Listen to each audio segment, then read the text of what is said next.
I better follow Claire's story up with a story of my own.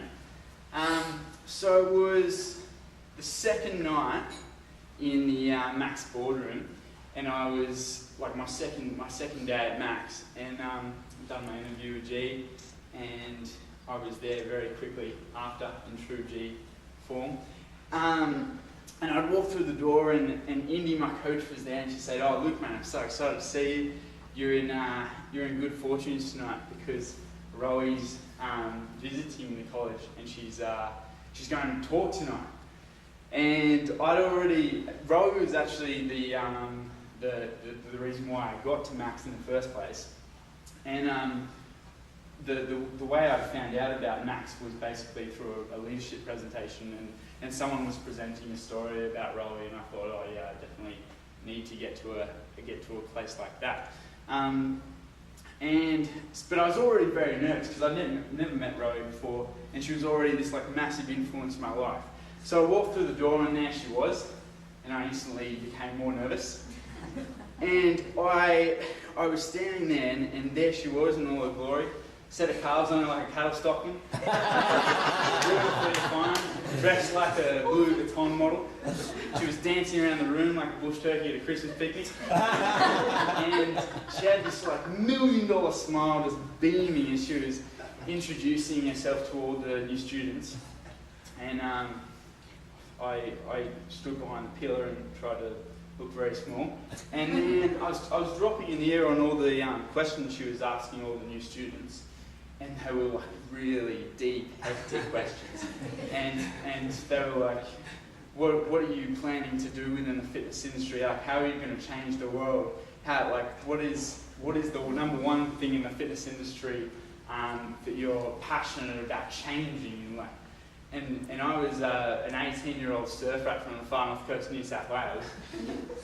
And I was thinking to myself, the hardest decision I'd had to make since to that day was which bird I was going to ask to the formal the year beforehand. And I was very nervous, and I stood there, and then before too long, there she was, face to face, staring me straight in the eyes. Two of hers, one of mine.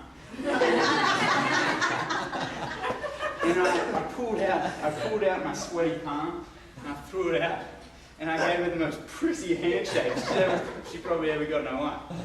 And without even breaking the stare, she looks at me straight back and she goes, "What? Do you think because I'm a bloody girl I can't do a proper handshake?" and then she said, "You better do that again." And I can stand here and solemnly swear that was the most mild uppercut that I'd received, that I have received in my Max studies and beyond being the highlight there.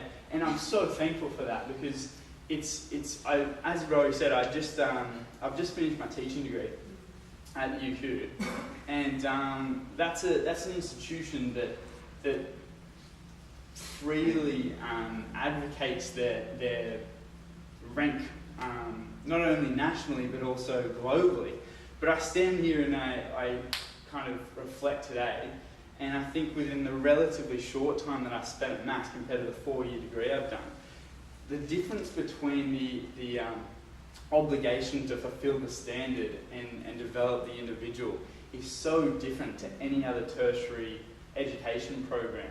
And that's why we're also lucky sitting in this room today, because there's the detail that Max, Kerry, Stephen, Roy put into actually developing you as a whole person, and making sure that when you graduate and you're ready to get out into the industry, you're ready to hit the ground running. And not only that, but you're not going to negotiate on your own standard.